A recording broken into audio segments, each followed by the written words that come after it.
बिस्मिल्लाहिर्रहमानिर्रहीम। अच्छा, ये मार्च 23 का पेपर 22 का क्वेश्चन नंबर 2 स्टार्ट कर रहे हैं अब हम लोग। A motor uses a wire to raise a block as illustrated in figure 2.1। The base of the block takes a time of 0.49 seconds to move vertically upward from level X to level Y at a constant speed of 0.64 meter per second।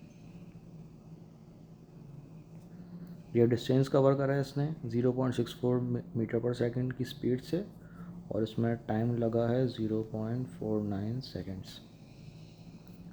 During this time the wire has a strain of 0.0012।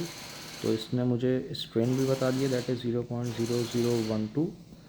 The wire is made of metal of Young's modulus इतना pascals and has a uniform cross section. और इसने मुझे Young's modulus भी बता दिया है इसमें, that is 2.2 exponent 11। अब वो बोल रहा the block has a weight of 1.4 exponent 4 newtons. Assume that the weight of the wire is negligible. Calculate the cross sectional area of the wire A of the wire. अच्छा, तो सबसे पहले तो इसमें मुझे एक चीज़ ये ऑब्ज़र्व करनी है कि मुझे इसने टाइम बता दिया है और मुझे इसने स्पीड बता दी है। तो अब मैं आराम से इसका डिस्टेंस तो निकाल सकता हूँ, सही है, इसका डिस्टेंस मैं आराम से निकाल सकता हूँ। लेकिन क्या मुझे डिस्टेंस निकालने की ज़रूरत है अभी?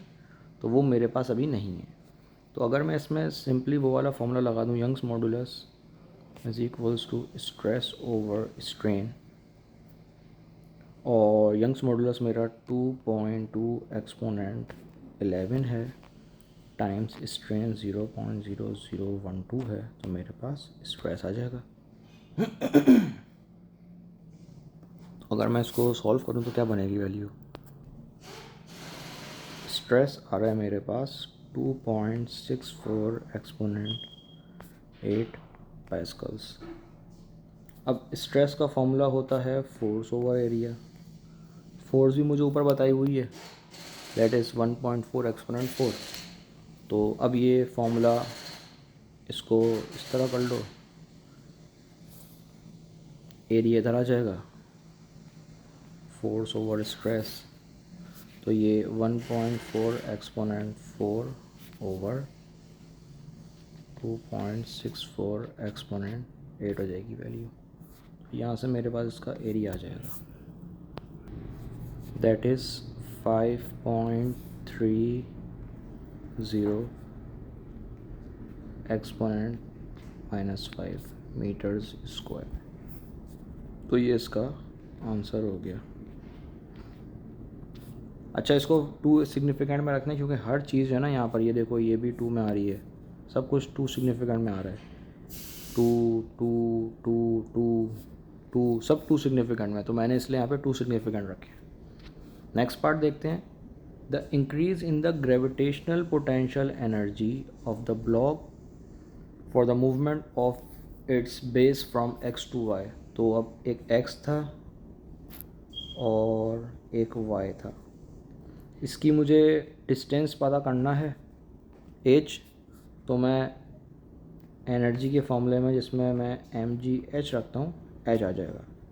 अब एच पता करने के लिए ये डिस्टेंस है, और डिस्टेंस के लिए मैं लगा सकता हूँ speed is equal to distance over time. तो ये बन जाएगा स्पीड टाइम्स टाइम। इससे मेरे पास इसकी वैल्यू आ जाएगी डिस्टेंस की। mg का मतलब फोर्स होता है, फोर्स मुझे ऊपर पता है, तो पहले इसका ये निकाल लेते हैं। ये कितना बन रहा है? 0.64 टाइम्स 0.49। तो ये वैल्यू मैं देख लेता हूँ कितनी आ रही है।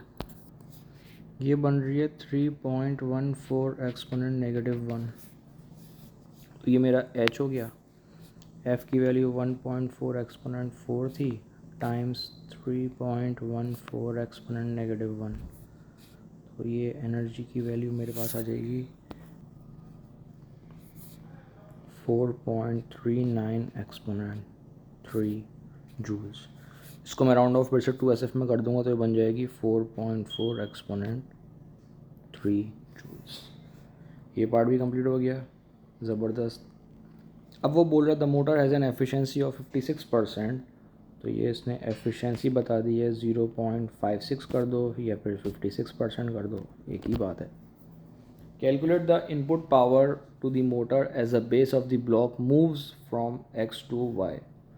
तो इनपुट पावर पूछ रहा है ये। पावर का फॉर्मूला जो हम करते हैं वो हमारे पास VI और ये सब होते हैं, लेकिन एक और फॉर्मूला भी होता है जिसको मैं कहता हूँ फोर्स टाइम्स वेलोसिटी। अब वही फिर से फोर्स मुझे पता है, दैट इज़ कितनी है 1.4 एक्सपोनेंट 4, देख लेते हैं एक बार,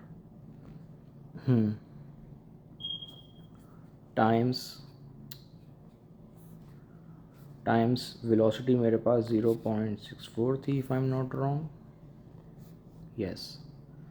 तो ये मेरे पास पावर आ जाएगी। पावर की वैल्यू निकाल लेते हैं कितनी आ रही है। ये आ रही है 8.96 एक्सपोनेंट 3 वाट्स, लेकिन ये पावर है, ये एफिशिएंसी के बगैर है। ये तो मेरे पास आउटपुट पावर आ गई है कि ये मैं इतनी फोर्स लगा रहा हूँ, इतनी मेरी वेलोसिटी है, तो ये आ रही है।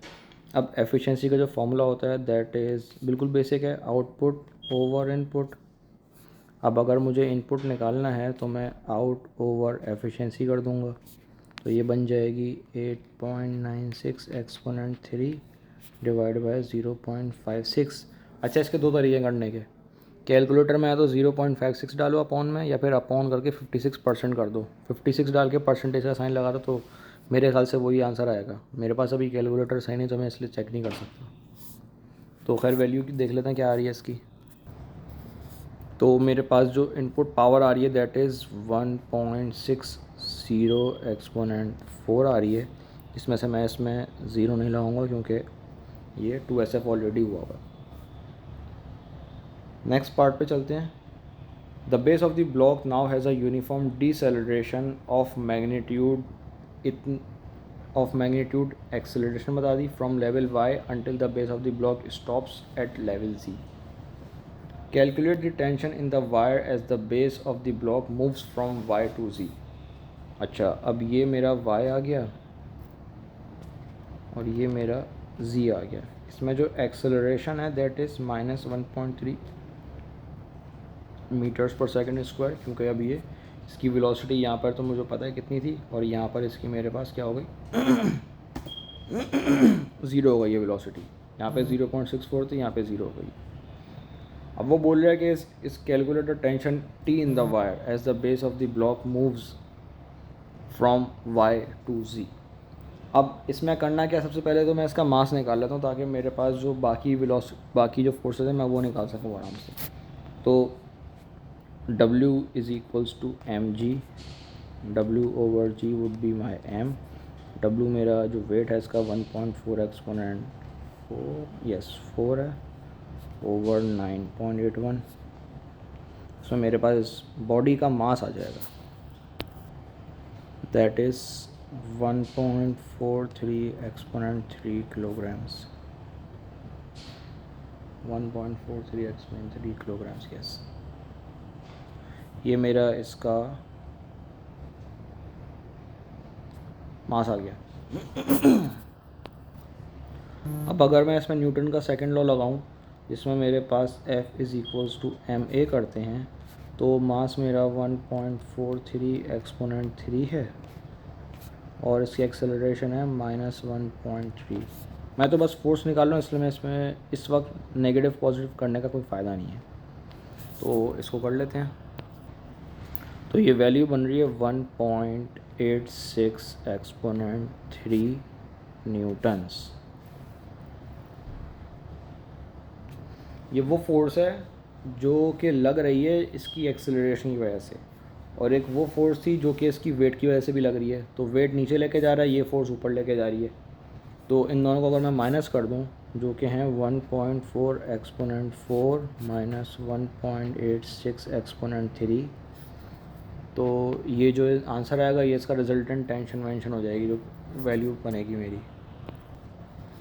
ये मेरे पास बन रही है 1.26 एक्सपोनेंट 4 न्यूटन्स। अब वही है 5 या उससे बड़ा होगा तो ये मेरे पास टेंशन हो जाएगी 1.3 एक्सपोनेंट 4। ये इसका आंसर हो गया। आई होप ये क्लियर हो गई होगी वाली चीज़।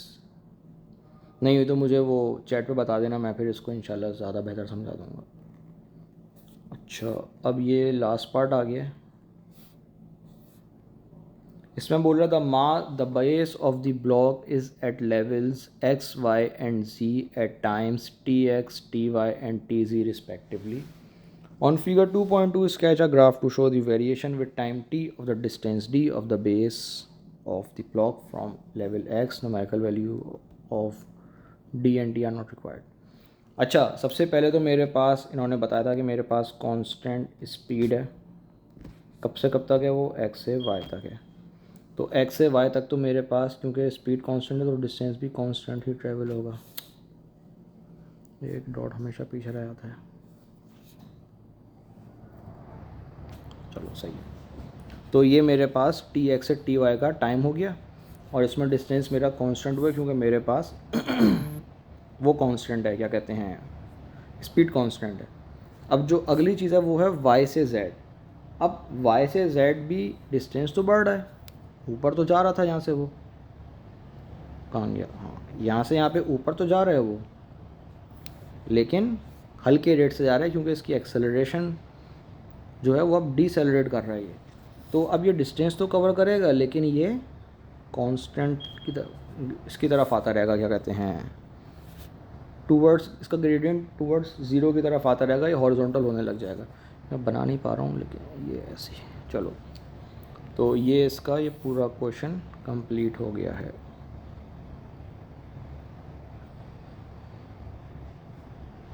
ये पूरा क्वेश्चन था इसका। Thank you very much.